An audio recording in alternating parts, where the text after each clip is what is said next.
शांति। ओम शांति। ओम शांति। ఓం శాంతి. నేను ఆత్మ, పరమాత్మకు ప్రియమైన పిల్లవాడిని. నా తండ్రి దయార్థ హృదయుడు. వారికి చెందిన వారైన నేను ప్రతి ఒక్కరిపైన దయ చూపిస్తాను.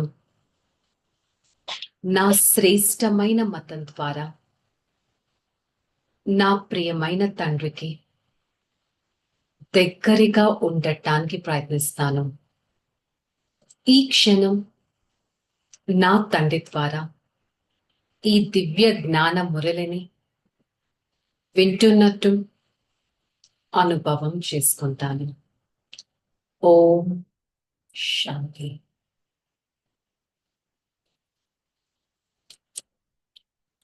ఓం శాంతి. మురళి డేట్ 18/4/2025. हेडिंग मीठे बच्चे अपने ऊपर रहम करो। बाप जो मत देता है उस पर चले तो अपार खुशी रहेगा, माया के श्राप से बच जाएगा. బాబా ఈరోజు నెగిటివిటీ, వికారి మార్గం, చెడు అలవాట్లు, చెడు ఆలోచనలు, కర్మలు, వీటి శ్రాపం నుంచి సురక్షితంగా ఉండాలంటే ఏం చెప్తున్నారు? మధురమైన పిల్లలు, మీ పైన మీరు దయ చూపించుకోండి. భగవంతుడు ఏదైతే మతాన్ని ఇస్తారో దానిపైన నడవండి. అపారమైన సంతోషాన్ని అనుభవం చేసుకోండి. ఇలా చేసినట్టయితే మాయ శ్రాపం నుంచి సురక్షితంగా ఉంటారు. నేను ఆత్మ అపారమైన సంతోషంలో అనుక్షణం ఉండగలుగుతున్నానా లేదా స్వయాన్ని చెక్ చేసుకోవాలి. హ్యాపీనెస్ ఉండాలి అంటే నెగటివిటీ ఉండకూడదు. నెగటివిటీ ఉండకూడదంటే భగవంతుడిచ్చే మతం పైన నడవాలి. మరి భగవంతుడు మనకి మతాన్ని ఎలా ఇస్తారు? ఎవ్రీడే మురళి ద్వారా ఇస్తారు, లేకపోతే మనకి ఇలా నడవాలి అనే శ్రేష్టమైన మతం ద్వారా ఇస్తారు, లేక వారిని స్మృతి చేస్తే ఆ స్మృతి యొక్క శక్తిని మనకి ఇస్తారు. प्रश्न, माया का श्राप क्यों लगते हैं? श्रापित आत्माओं की गति क्या होगा? बाप जो पढ़ाई, ज्ञान रत्न का निरादार करने से, अपनी मत पर चलने से माया का श्राप लग जाती है. असुरी चलन है, दैवी गुण धारण नहीं करते तो अपने पर बेरहमी करते हैं. बुद्धि को ताला लग जाता है, वह बाप की दिल पर चढ़ नहीं सकता. సో ఇక్కడ బాబా ఒక బేసిక్ క్వశ్చన్ అడుగుతున్నారు. మాయ శ్రాపం అసలు ఎందుకు తగులుతుంది? శ్రీమతం పైన నడిస్తే వారి గతి ఎలా ఉంటుంది? బాబా ఏదైతే చదివిస్తారో మురళిని నేను కనుక కేర్ నాట్ చేశాను అంటే, నా మతం పైన నేను నడిచాను అంటే నాకు నేను శ్రాపం ఇచ్చుకున్నట్టు. అసురి నడవడిక పైన నడిచిన, దివ్య గుణాలను ధారణ చేయకపోయినా నా పైన నేను దయ చూపించుకోని వారిగా అవుతాను. నా బుద్ధి యొక్క తాళం చెవి నేను వేసేసిన వారిగా అవుతాను. అలాంటి పిల్లలు బాబా హృదయం పైన ఉండను కూడా ఉండలేరు. నేను ఎలా నడుస్తున్నాను, భగవంతుడి మతం పైన ఎంత నడవగలుగుతున్నాను, దివ్య గుణాలను ఎంత ధారణ చేయగలుగుతున్నాను అనేది చెక్ చేసుకోవడం చాలా ఇంపార్టెంట్. మరి బాబా ఇవాళ బేసిక్ పాయింట్ అడుగుతున్నారు, మీరు ఆత్మాభిమానిగా అవ్వగలుగుతున్నారా? సోల్ కాన్షియస్ స్టేజ్ ని మెయింటైన్ చేయగలుగుతున్నారా? భగవంతుణ్ణి ఎంతవరకు స్మృతి చేయగలుగుతున్నారు? భగవంతుడి పైన మీకు ఎంత నిశ్చయం అనేది కలుగుతుంది? రావణుడు మనల్ని శ్రాపితులుగా చేసేశాడు. రావణుడు అంటే మనలో ఉన్న నెగిటివిటీ మనల్ని శ్రాపితులుగా చేసేసింది, మనల్ని దుఃఖితులుగా చేసేసింది. అశాంతిగా చేసేసింది. మరి నేను ఆత్మ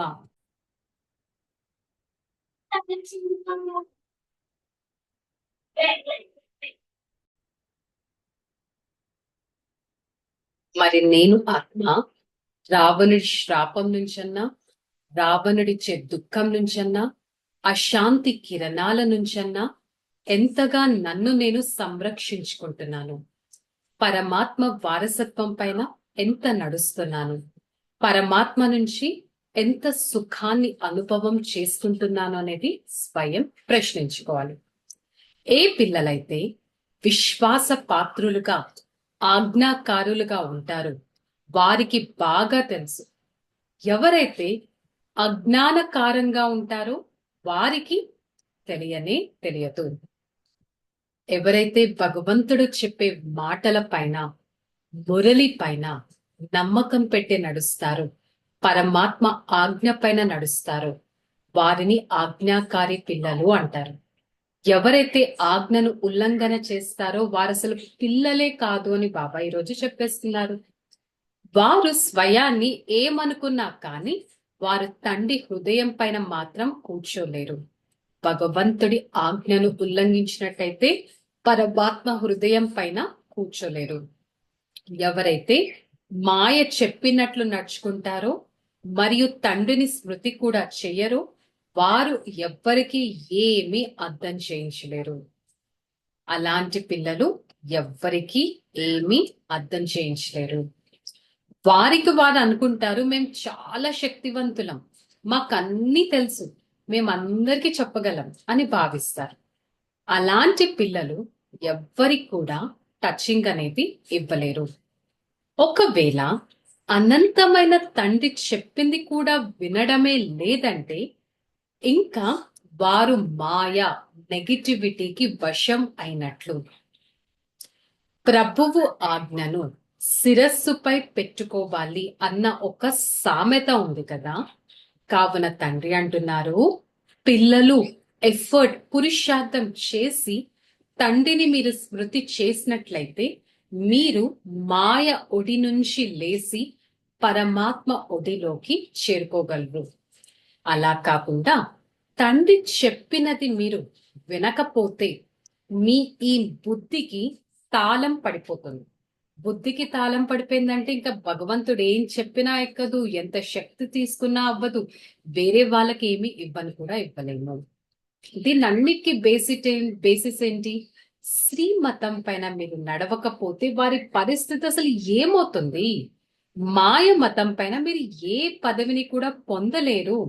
వారు విన్నా కానీ ధారణ చేయలేకపోతే, చేయించలేకపోతే ఇంకా పరిస్థితి ఎలా ఉంటుంది? బేసిక్ పాయింట్ పరమాత్మ శ్రీమతం, మురళి. పరమాత్మ మురళి పైన, శ్రీమతం పైన నడవకపోతే ఫస్ట్ మనకి ధారణ అవ్వదు. మనకి ధారణ అవ్వకపోతే మనం ఇతరుల చేత కూడా చేయించలేం. ఇతరులకు కూడా చేయించలేకపోతే ఇంకా వారి పరిస్థితి ఏమన్నట్టు? సేవ కూడా చేయకపోతే. భగవంతుడైతే పేదల పాలిట పెన్నిది. మనుషులు పేదవారికి దానం చేస్తారు. తండ్రి కూడా వచ్చి ఎంతటి అనంతమైన దానాన్ని చేస్తారు. ఒకవేళ శ్రీమతంపై మీరు నడవకపోతే, బుద్ధికి పూర్తిగా తాళం పడిపోయిందంటే ఇంకా వారు ఏం ప్రాప్తిని పొందగలరు? అసలు బుద్ధిలో ఏది ఎక్కట్లేదంటే ఇంకా ఏ ప్రాప్తిని పొందగలరు? శ్రీమతం పైన నడిచే వారే బాబా పిల్లలు. ఈరోజు డెఫినేషన్ ఇచ్చారు, కౌన్ హే భగవాన్ కే బచ్చే, జో భగవాన్ కి శ్రీమత్ పర్ సదా చల్లేవారా. బాబా అయితే దయార్థ హృదయులు. బయటకి వెళ్లడంతోనే మాయ ఒక్కసారిగా అంతం చేసేస్తుందని అర్థం చేసుకుంటారు. ఎవరైతే ఆత్మహత్య చేసుకుంటారో, ఫర్ ఎగ్జాంపుల్ సూయిసైడ్ చేసుకుంటారో, వారు స్వయాన్ని సర్వనాశనం చేసుకున్నట్లు. ఎందుకు? ఫోర్స్ఫుల్ గా ఆ సోల్ని శరీరం నుంచి బయటకి తోసేస్తున్నారు. ఆ సోల్ని అంత ఫోర్స్ఫుల్ గా బయటకి తోసాక తనకి ఇంకొక శరీరం దొరకడానికి ఎంతో టైం పడుతుంది. సో అప్పుడు ఆత్మ ఎంతగానో దుఃఖాన్ని అనుభవిస్తుంది కదా. శరీరం దొరకకపోతే మళ్ళీ ఒక చిన్న శరీరం తీసుకొని మళ్ళీ ఆ చిన్న శరీరం పెద్ద కావడం, ఈ ప్రాసెస్ లో ఎంత టైం అనేది వెళ్ళిపోతుంది. అందుకని బాబా దీనికి బేసిక్ పాయింట్ చెప్తున్నారు, శ్రీమతం పైన నడవండి. శ్రీమతం పైన నడుస్తేనే మీకు ఎంతో సంతోషం అనేది పాదరసం పైకెక్కుతుంది. లక్ష్మీనారాయణ ముఖం చూడండి. సో ఇవాళ బేసిక్ ఒక క్లాసికల్ ఎగ్జాంపుల్ ఇచ్చారు. లక్ష్మీనారాయణ ముఖం చూడండి. వారెంత బ్యూటిఫుల్ గా, ఎంత cheerful గా, సంతోషంగా ఉంటారు. సో కావున మీరు కూడా పురుషార్థం చేసి ఈ జ్ఞాన రత్నాలను మీలో ధారణ చేసి అంత సంతోషాన్ని అనుక్షణం మీరు ఎక్స్పీరియన్స్ చేయాలి. బాబా చెప్పిన విషయాలను మీరు ధారణ చేయడం ఎంతో అవసరం. సో బాబా ఏం చెప్తున్నారు? మీ ఆత్మ స్వయం శాంతి స్వరూపం. ఆత్మకి శాంతి ఎలా లభిస్తుంది అని కూడా మీకు తెలుసు, కానీ వారికి తెలియదు. ఆత్మ ఉన్నదే ఒక శాంతి స్వరూపం. ఆత్మ యొక్క స్వధర్మమే శాంతి. ఈ విషయాలు భగవంతుడు ఇంత వినిపిస్తున్న పిల్లలందరూ ఒకే విధంగా అర్థం చేసుకుంటారా అంటే నెంబర్ వారీగా ఉన్నారు. సో అందుకని దీనికి బాబా ఒక బేసిక్ పాయింట్ ఏం చెప్తున్నారు? మీ పైన మీరు ఎంతో దయ చూపించుకోండి. ఈ డ్రామాలో పాత్ర ఆ విధంగా ఉంది. మరి మీరు ఎంతగా భగవంతుడితో యోగాన్ని జోడిస్తే అంతగా మీ బుద్ధిలో శక్తిని నింపుకుంటారు. అసలు యోగం, మెడిటేషనే లేదంటే మీరు ఇంకా పావనంగా ఎలా అవుతారు? యోగం లేకపోతే మీ ఆత్మ అపరిపక్వంగా అంటే ఫ్రూట్ఫుల్ గా అవ్వలేదు. యోగం చేయాలి, స్మృతి చేయాలి. అప్పుడే మనం చేసిన వికర్మలు, చెడు, నెగిటివిటీ యొక్క పనిష్మెంట్స్ నుంచి మనం ముక్తులుగా అవుతాం. మరి ఇప్పుడైతే ఈ తలపైన పాపాల భారం ఎంతగానో ఉంది కదా, వాటిని ఇప్పుడు సమాప్తం చేసుకునే సమయం వచ్చింది. యోగంలో ఉండండి, లేకపోతే అనవసరంగా మిమ్మల్ని మీరు హతమర్చుకుంటారు. యోగంలో లేకపోతే స్వయాన్ని గాయపరుచుకోకండి, నష్టపరుచుకోకండి, దుఃఖపరుచుకోకండి, అశాంతి పరుచుకోకండి. స్వయం పరమాత్మ శ్రీమతం పైన నడవకుండా, యోగంలో ఉండకుండా అనుక్షణం నేను బాబా పేరుని ప్రసిద్ధి చేయాలి అనే స్థితిని మెయింటైన్ చేయాలి. ఉన్నతమైన వారు తండ్రి కదా. నేను ఆత్మ, తండ్రి పైన నా దృష్టి వెళ్ళేటట్టు చూసుకోవాలంటే ఏంటి? అన్ని చూస్తూ కూడా పరమాత్మ స్మృతిలో ఉన్నట్లయితే సతో ప్రధానంగా అవ్వగలను, మాయాజీత్ ఆత్మగా అవ్వగలను. బ్రాహ్మణులుగా అయ్యాను కదా, బ్రహ్మ ద్వారా దత్తత తీసుకోబడిన వారిగా అయ్యాను. మరి ఏ దేహదారిని కూడా నేను స్మృతి చేయకుండా విదేహి ఆత్మగా అనుక్షణం అవ్వాలి.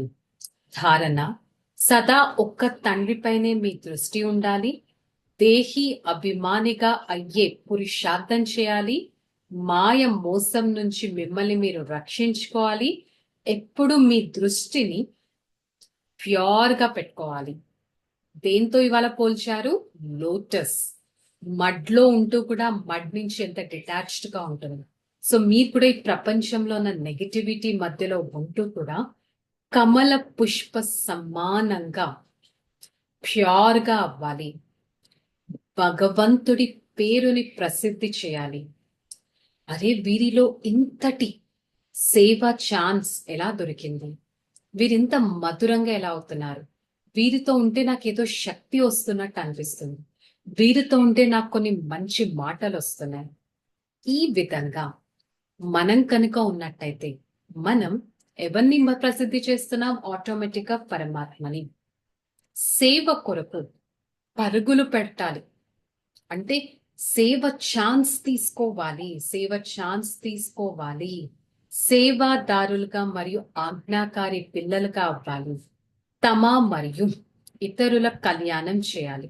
అంతేకాని ఎటువంటి చెడు నడవడిక పైన నడవకూడదు, చెడు మార్గం పైన నడవకూడదు. వరదానం: ఫుల్ స్టాప్ యొక్క స్టేజ్ ద్వారా ప్రకృతి అలజడిని స్టాప్ చేసే ప్రకృతి పతి భవ. అంటే ఏంటి? ఈ ప్రెజెంట్ సమయంలో ఎన్నో అలజడులు, డిస్టర్బెన్సెస్ పెరిగేదే ఉంది. ఫైనల్ పేపర్లో మన అంతిమం అంటే మనం ఎప్పుడు ఈ సోల్ ఈ శరీరం నుంచి వెళ్తుందో తెలియదు. ఏ మినిట్ అయినా అంతిమ క్షణం అవ్వచ్చు. మరి ఫైనల్ పేపర్లో ప్రకృతి అలజడి ఒకవైపు వస్తుంది, ప్రకృతి నుంచి డిస్టర్బెన్సెస్ ఒకవైపు వస్తాయి, పంచ వికారాల డిస్టర్బెన్సెస్ ఒకవైపు వస్తాయి. ఏ వచ్చినా కానీ మీ దగ్గర భయంకరంగా వస్తాయి. At the same time disturbed ఉన్న తమోగుని ఆత్మలు కూడా మిమ్మల్ని దాడి చేస్తూ ఉంటారు. ఇంకొక వైపు మన ఓన్ పాత సంస్కారాలు, పాత హ్యాబిట్స్ అనేవి మనతో ఫైట్ చేస్తూ ఉంటాయి. ప్రకృతి, మాయ, తమోగుని మనుషులు, మన ఓన్ సంస్కారాలు, ఇవన్నీ నలువైపులా మనతో ఫైట్ చేస్తూ ఉంటాయి. కానీ నేను అలాంటి సమయంలో కూడా సర్దుకునే శక్తితో నేనేం చేయాలి?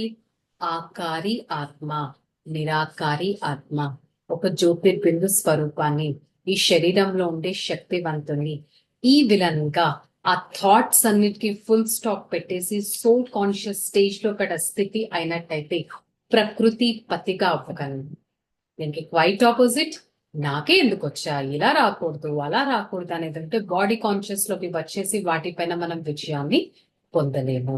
స్లోగన్: నిర్విఘ్న రాజ్యాధికారులుగా అయ్యేందుకు నిర్విఘ్న సేవాదారిగా కూడా అవ్వండి. నిర్విఘ్న రాజ్యాధికారిగా అయ్యేందుకు నిర్విఘ్న సేవాదారిగా కూడా అవ్వాలి. సో నేను ఆత్మ ఈరోజు మురళి యొక్క హోంవర్క్ తీసుకుందాం. నా పైన నేను ఎంతో అటెన్షన్ పెడతాను, సోల్ కాన్షియస్ స్టేజ్ ని నేను మెయింటైన్ చేస్తాను. ఏది జరిగినా ఫుల్ స్టాప్ పెట్టడానికి ప్రయత్నిస్తాను. ఓకే, సో ఈరోజు మురళి యొక్క స్వమానం: మై ఆత్మ సదా ఫుల్ స్టాప్ లగానే వాలా హో.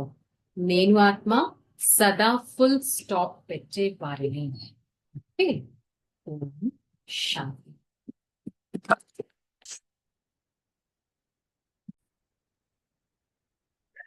సో నేను ఆత్మ ఏం జరిగినా కూడా ఫుల్ స్టాప్ పెట్టడానికి ప్రయత్నిస్తాను.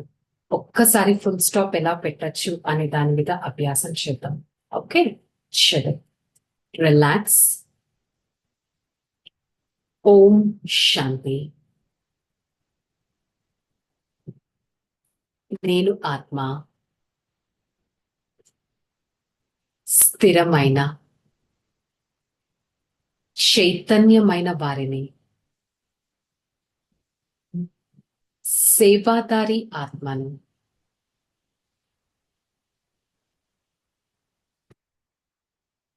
భగవంతుడి మార్గం పైన నడిచే వారిని, సతోగుని ఆత్మను, శక్తివంతుడని, నేను పరమాత్మ శక్తితో ప్రతి అడుగును వేసేవారిని, నా చుట్టూ ఏం జరుగుతున్నా కూడా పరమాత్మ శక్తితో ముందుకు వెళ్తాను. నా దగ్గర ఎలాంటి మనుషులు వస్తున్నా పరమాత్మ శక్తితో ముందుకు వెళ్తాను. పరమాత్మ శక్తి నన్ను ఉన్నతంగా చేస్తుంది. పరమాత్మ శక్తి నన్ను 1000 భుజాలు కలవారిగా చేస్తుంది. ఎలాంటి పరిస్థితి వచ్చినా పరమాత్మ శక్తితో ఫుల్ స్టాప్ పెడతాను. పరమాత్మ శక్తితో నా ప్రతి అవయవాలను శీతలంగా చేస్తాను. ఈ విధంగా ఈ ప్రపంచంలో ఏ పరిస్థితినైనా దాటగలిగే అంత శక్తి నాలో ఉంది. ప్రతి పరిస్థితిని ధైర్యంగా, స్థైర్యంగా దాటుతూ పరమాత్మ శక్తితో ప్రతి కార్యాన్ని శుద్ధంగా, నిర్విఘ్నంగా చేస్తాను. I, the soul, with a constant willpower. My willpower is my Father. My Father's power is filled into my every part of this body. I always experience the true power of the Supreme Father. I am a fortunate being. The Father's power generates from me into this atmosphere. Whoever comes into my contact experience such a power. This is the highest power of the Supreme Father. My Father's connectivity makes me a highest inheritant person. For the next few seconds, I try to check my willpower.